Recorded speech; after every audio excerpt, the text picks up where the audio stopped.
अस्सलाम वालेकुम दोस्तों, एक नई वीडियो के साथ एक असन नदीम फिर हाज़िर हुआ है। असन नदीम के यूट्यूब चैनल में आप सबका स्वागत है। अब अगला टॉपिक हमारे पास प्रॉपर्टीज़ हैं। स्टैंडर्ड नॉर्मल डिस्ट्रीब्यूशन की प्रॉपर्टीज़ हम पढ़ने लगे। स्टैंडर्ड नॉर्मल डिस्ट्रीब्यूशन ये कहता है कि z is equal to x minus mu divided by summation. इसको मैं समीशन कह रहा हूँ, u समीशन, ठीक है, आप पढ़ लीजिएगा। अगर हम पॉपुलेशन में आएगा आगे, यानी इसमें भी पॉपुलेशन और सैम्पल पॉइंट्स हैं, जिस तरह पिछले स्टैंडर्ड डिस्ट्रीब्यूशन में आया था, उसी तरह इसमें भी स्टैंडर्ड नॉर्मल डिस्ट्रीब्यूशन में भी पॉपुलेशन और सैम्पल के कुछ सवाल होंगे। वो ये कहता है कि इस तरह देख लें आप लोग, वो ये कहता है कि z is equal to x minus mu divided by summation. ये पॉपुलेशन के हिसाब से। अगर सैम्पल आ जाए तो ये इस तरह का सवाल हो जाएगा, यानी ये फार्मूला बनेगा। वेयर एज यू क्या है, पॉपुलेशन मीन है, you x bar sample mean है, और simple summation population standard distribution है, और समीशन एक्स बार स्टैंडर्ड एरर है। अब सवाल की तरफ चलते हैं। सवाल में ये कहता है कि P X is greater than A. वो ये कहता है कि P X is equal to X greater than A, means कि अगर वैल्यू ग्रेटर आएगी तो सिर्फ फाई का निशान लगेगा। फाई, आप इस इन्फिनिटी को भी हम कह सकते हैं कि फाई। अब देखें, हमने जब भी ये सॉल्व करना है ना, हमेशा एक्स के साथ हमने दो वैल्यूज़ अटैच करनी है, और वो दो वैल्यूज़ मैं अभी लिखने लगा हूँ यहाँ पे। जो x के साथ हमने अब जब भी सवाल में हमने करना है तो x के साथ ना दो वैल्यूज़ इस्तेमाल कर देंगे, ये और a है। हम जब लगाएंगे तो यही हमारे पास ग्रेटर देन का ही साइन चलेगा, उसको a माइनस करके u करके ये कर देंगे। ये एक किस्म का एक आप समझ लें कि रूटीन बना लें आप लोग कि ये इसी तरह के ही सवाल प्रॉपर्टीज़ होनी है। प्रॉपर्टीज़ 3-4 हैं। अब x माइनस यू समीशन, वैसे ही जैसे मैंने आपको बताया कि x माइनस, इन दोनों वैल्यूज़ को हमने इकट्ठा कर देना। मीन्स के इकट्ठा नहीं कह सकते, इसको हमने अलग अलग लिख देना, यानी ये दो वैल्यूज़ हर सवाल में हमने ऐड लाजमी करने। अब मैंने बताया था कि जो ये चीज़ है वो z की इक्वल होती है, z लिख दिया, और a माइनस यू फाई आ गया।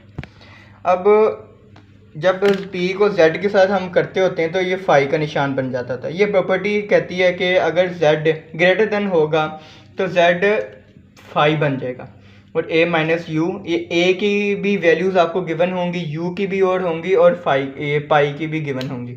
इन तीनों को सॉल्व करेंगे तो आपका आंसर आ जाएगा। प्रॉपर्टी दूसरी ये कहती है कि अगर x लेस देन b हो तो हम क्या करेंगे। वैसे ही हमने वही u और पाई को हमने ऐड किए, दो वैल्यूज़ ऐड की, x माइनस यू वही z की इक्वल हो गया और b हो गया। और अगर b बड़ा हो जाए x से तो हम 1/5 डाल देते होते हैं, 1/5। अगर b बड़ा हो जाए, यानी साइन इस तरफ हो, तो हम 1-5 डाल देंगे, और साइन इधर राइट साइड पे जा रहा हो, यानी राइट साइड पे मुंह खोला हो एलिगेटर का, तो सिर्फ फाई का निशान डाल देंगे। और हमारे पास तीसरी हमारे पास इम्पोर्टेंट स्टैंड वो प्रॉपर्टी कहती ये है कि अगर a के ग्रेटर देन हो x से, लेकिन x लेस देन हो a ग्रेटर देन हो x से और b लेस देन हो x से। ओके, वो ये कहती है कि a माइनस यू, वैसे ही मैंने बताया आपको कि सबके साथ वैल्यूज़ हमने वो पुट कर दी है। ये z की इक्वल कर दिया, ये z लिखा हुआ है, मैंने इसको फाई के साथ कर दिया, और इसको मैंने 1-5 के साथ करना था, तो 1 ये इसके इक्वल कर दिया, तो -5 1 माइनस यू कर दिया। अब प्रॉपर्टीज़ आपने पढ़ ली हैं सारी। अब क्वेश्चन की तरफ आ जाते हैं। आपका क्वेश्चन ये कहता है कि सबसे पहले ग्रेटर देन का सवाल हम कर लेते हैं। x ग्रेटर देन 400 क्या है आपके पास, a की वैल्यू है। जो हमने पहला वाला प्रॉपर्टी हमने सॉल्व किया वो a की वैल्यू ये रही। अब प्रॉपर्टी हमने कर ली। प्रॉपर्टी में हमने ये कहता है कि x माइनस यू फाई हमने z की इक्वल करना था, और अच्छा ये सवाल यहाँ पे गिवन है। सवाल पहले पढ़ लेते हैं। The score made by candidate and normally distributed by mean 500 and standard deviation is 100. Calculate less than 400, more than 700, between 400 and 600. If candidate get a score of 680, what percentage have higher score than? सबसे पहले less than 400. अब हमने ये show कराना है कि x less than 400 है. हमने ये वैल्यू लिख दी x की लेस देन 400, x की हमने u और डाल दिया. अब हमें u की हमें वैल्यू पता है और इसकी वैल्यू भी हमें पता है. ये standard normally distribution by mean 500, यानी मीन होता है standard mean summation x over n होता है. और ये समीशन u समीशन वो अभी हमने पॉपुलेशन में अभी हमने सवाल पढ़े हैं कि u1 क्या क्या था, समीशन x ओवर n ही तो था. तो u आ गया, u1 आ गया, u2 आ गया, ये सारी एक ही वैल्यूज़ हैं. तो u क्या आ गया, समीशन x ओवर n, और ये मीन के इक्वल होता है. दूसरी क्या स्टैंडर्ड डेविएशन है वो 100 है, और वो इजी आपको पता चल गया कि वो ये स्टैंडर्ड डेविएशन u के इक्वल आ गया.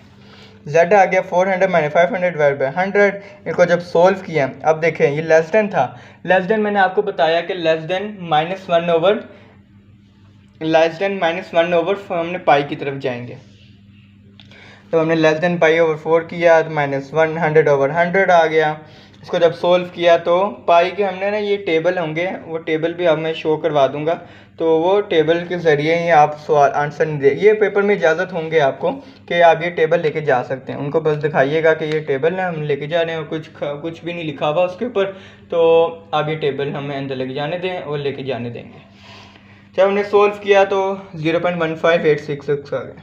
अब हमें अगला सवाल क्या था हमारे पास, मोर देन 700. हमने ग्रेटर देन 700 लिख दिया. 700 Y X minus normal distribution divide by standard deviation.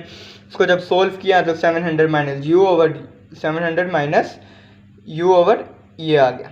उसको जब स्टैंडर्ड डेविएशन आ गया, को जब हमने सोल्व किया तो वही 700 को 500 के साथ किया, क्योंकि 500 और 100 सेम ही गिवन है, क्योंकि फॉर्मूले में वो क्वेश्चन में गिवन है, इस वजह से सेम वैल्यूज़ आएंगी. जब हमने सोल्व किया तो 2 आ गया, 1 माइनस पाई 2 आ गया. इसको जब सोल्व किया तो 0.0275 आ गया. अब तीसरी हमारे पास ये कहती है कि बिटवीन 400 एंड 600, बिटवीन 400 एंड 600. ये भी हमने तीसरी प्रॉपर्टी पढ़ी है, उसमें भी यही था कि 400 और 600 यानी ए बी और एक्स आया. ए लिख दिया ये 6, बी ये लिख दिया और एक्स ये आ गई. जेड की इक्वल आ गया, 1 माइनस कर दिया और 1 कर दिया. जब पाई 5 को 1 के साथ किया और 5 को -1 के साथ, इन सब की दो वैल्यूज़ आ गई.